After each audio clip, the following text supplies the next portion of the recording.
Hi, my name is Sammy. I'm 26 years old and I just wanted to talk about my story about celiac disease. I sound like a mess. I look like a mess. It's fine.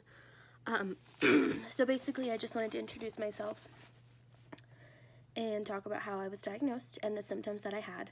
I was diagnosed in November of 2017 and it was kind of random. Like, we weren't expecting me to have celiac disease. We weren't expecting anything to actually be wrong. We just thought it was my normal stomach pain. So I was bloated for months.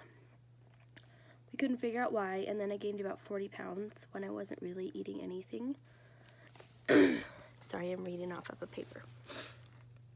I had lots of other symptoms, but we didn't know that they correlated with celiac disease at all. So I got tested for many things. I got tested for H. pylori, just a whole bunch of basic labs, an allergy panel, and then IgG, just to check if I had any damage, basically. And it came back with a non-celiac gluten sensitivity. So we're like, okay, get rid of gluten, don't. But it wasn't like a forever thing. I didn't have to get rid of it completely, even though I know that sounds really bad. But in my mind, I was like, I can eat gluten sometimes, so it's not going to be as bad.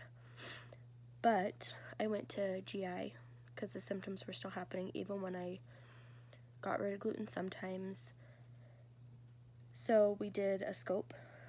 We did the genetic testing, and the scope came back negative for celiac, but it came back positive with damage.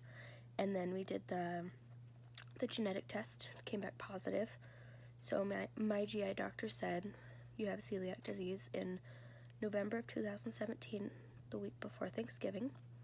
I was very upset, but here we are.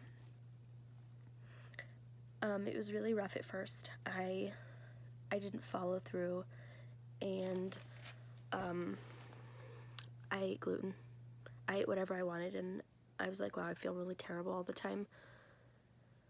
So then I ended up stopping it, of course. I think that was maybe just a couple weeks later. I was just feeling awful, and now I've finally lost almost half of the weight that I gained, being 100% gluten-free. And yeah, that's all. If you have any questions, let me know.